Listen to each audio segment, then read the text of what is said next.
good now. This is really ASMR. And today I will be softly speaking and whispering to you the character biography and story of Viego, the ruined king. Few know of the kingdom to the east, far across the seas, whose name lies all but forgotten among the ruins that dot its shores. Fewer still know of its foolish young ruler, whose love-struck heart was doomed to destroy it. Now a grave threat to all, that man's name was, and is, Viego. The second son of a dynastic king, Viego was never intended to lead. Instead, he lived a life of comfort that made him complacent and selfish. Yet, when his older brother died unexpectedly, Viego, who possessed neither the inclination nor the aptitude for rulership, suddenly found himself crowned.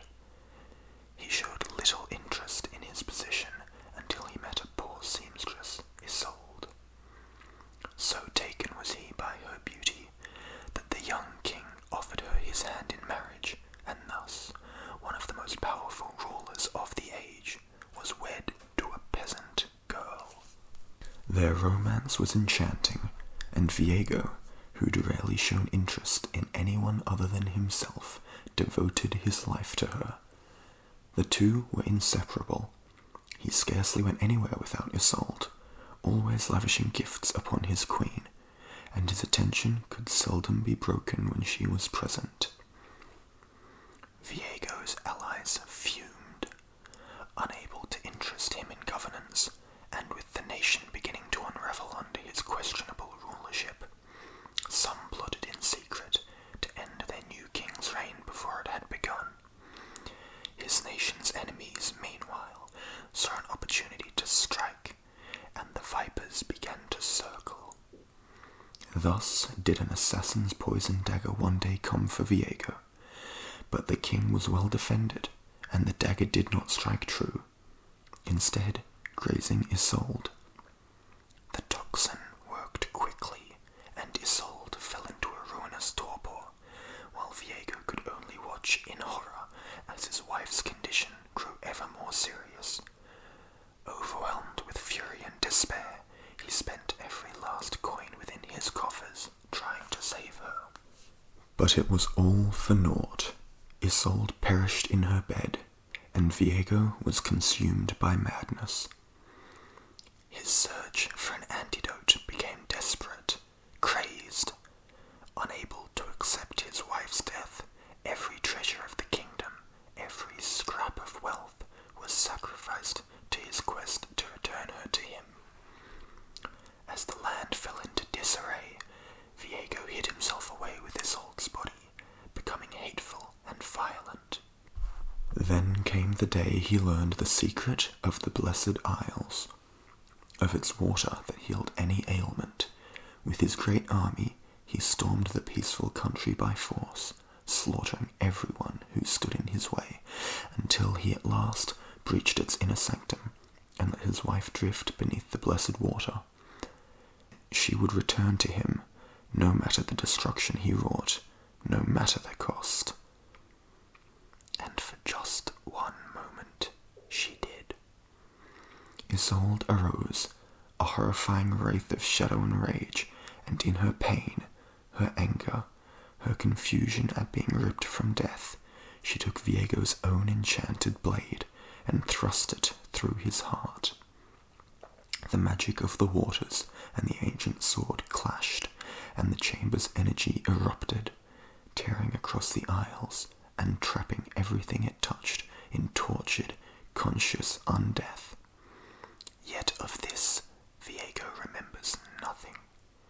His country collapsed into ruin, great nations rose and fell, and in time even his name was forgotten, until, 1,000 years after his death, Viego stood once more, and this time he would not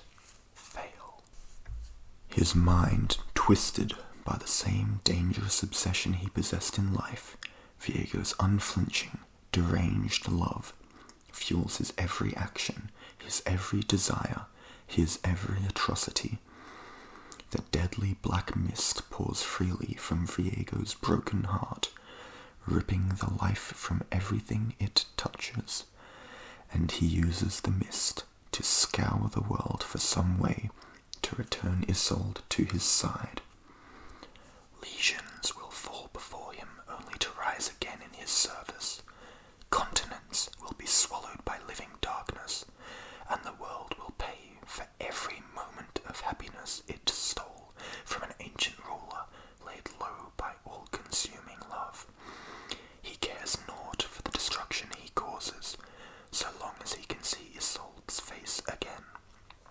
His reign is terror, his love is eternal, and until Isolde returns to him, all will fall before the ruined king. That was Viego's character biography. Now I will read to you Viego's story, titled She, by Jared Rosen. Each time Viego thought of her face, it looked a little different. Sometimes the eyes were just too far apart, or too close together, or her cheeks a little too thin, or a little too wide. Sometimes her hands lacked the calluses of a seamstress, but other times they were gnarled and thick from long days holding scissors and needles.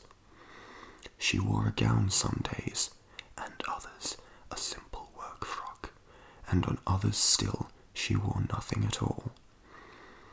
She was never the same, but always the same, never there, but always present, a ghost of the heart Viego no longer possessed, rent open when Viego, on his shattered, blackened throne at the bottom of the world, slammed his king's blade deeply into the rock beneath, cracking the obsidian and sending a brutal tremor across the entirety of the Shadow Isles. To his left lay a painting he could no longer bear to look at, for the fair Isolde's countenance had been too perfect to lay eyes upon, too lovely to grant him any peace or respite. He had torn her away, leaving only the image of a foolish young king who had believed the world was kind centuries before, but who now was rightfully dead, or if not dead, something else. Viego could not remember much of his old country that was not twisted by shadows or anguish. In his memories, he stepped out upon the sandstone streets and only saw Isolde before him. Every fresco on every wall contained her within a painted world that only he could touch, only he could see. Yet when he went to reach for her, the illusion broke away, and he was here, surrounded on all sides by the putrid waters that had stolen her all over again. Viego ripped his blade from the ground and stood, smashing its great heft into the floor and walls as he wailed. Then he was still for a long while, regarding the ancient painting from the kingdom as if he had seen something new, regarding himself as he was before the isles had been swallowed up by darkness. Viego, he said, so handsome, so young. What became of you, Viego? Where have you gone? He dropped the painting to the floor, its frame cracking awkwardly as the canvas crumpled beneath it. Where are you, Isolde? Said Viego. Why won't you come back to me? But he already knew the answer. To most, the black mist is a plague, a vector for monstrous, life-sucking wraiths to assault the living and steal them away until the sun dies and the world crumbles into nothing. To Viego, it is his great, unending sadness, pouring ceaselessly from his broken heart, a testament to his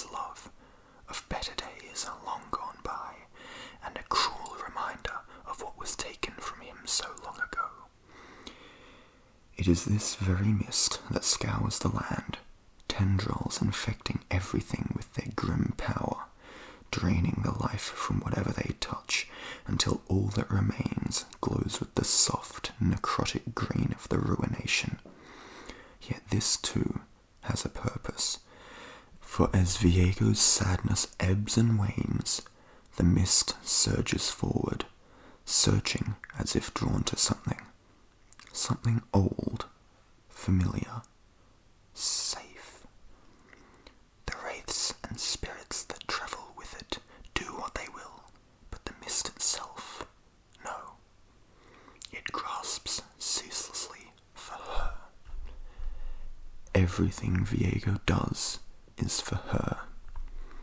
And now it has found something, far from the shores of the Isles, far past the docks of Bilgewater and the coasts of Ionia. Something on the mainland, hidden within a modest city at the edge of a river. The object calls to Viego, screams for Viego, demands his attention at all costs. And though the people wail, though they run from the blanket of death that rolls softly across their homes and fields, though the wraiths shriek and the horrors stir to feed, Viego hears but one voice, and one voice alone. Viego, he imagines it says, for he cannot make out the words. The ruined king bursts from the fog like a hungry shadow, tearing through the first guard he sees as he lifts his blade high above the ground. The man's face contorts in pain as his body melts away and his spirit is absorbed into the mist, but Viego barely pays him any attention before he brings his sword down upon the second. Everywhere around him, ghouls feast upon the living, tearing them apart as their souls are dragged away to join the king's legions. Searing flesh sails through the air. Arrows tumble across space. Swords clatter, and warriors fall. It does not matter to Viego.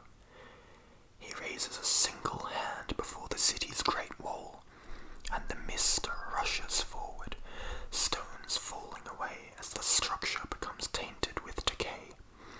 Viego simply steps across the threshold, and suddenly he is through.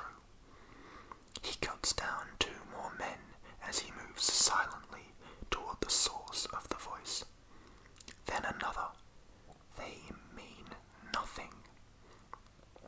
None of them bear any weight, and not one matters at all.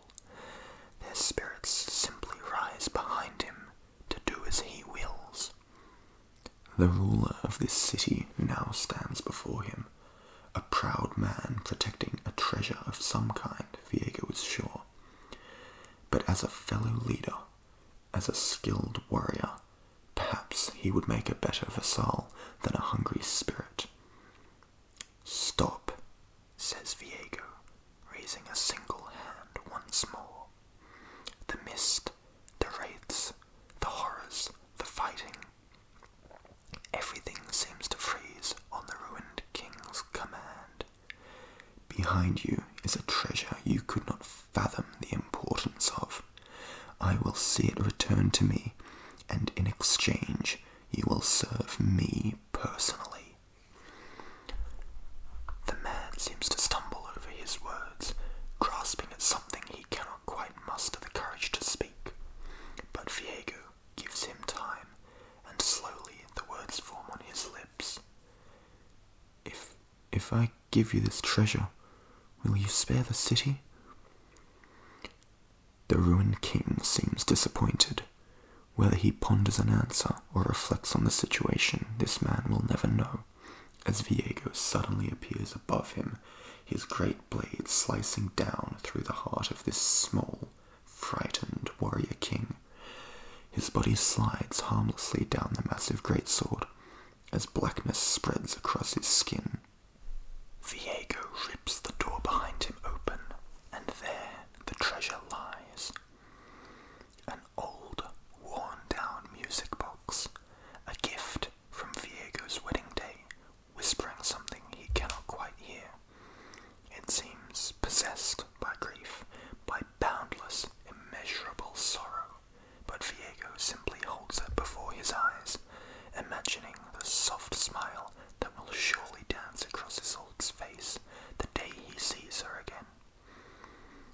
"What have they done to you, my love?" he coos, as the man he slaughtered slowly rises from the earth, ghostly greens and blues throbbing from between the cracks in his skin. "Do not worry," he assures the music box. "I will find you. It is simply a matter of time." And with that, Viego is gone, vanishing as wraiths devour the city. And that is the end of this story of Viego, the Ruined King. However, there is far more to this character than just the stories in this video. I highly advise you to check out the Ruination novel, many other cinematics, and other stories about Viego and the Ruination. Thank you very much for listening.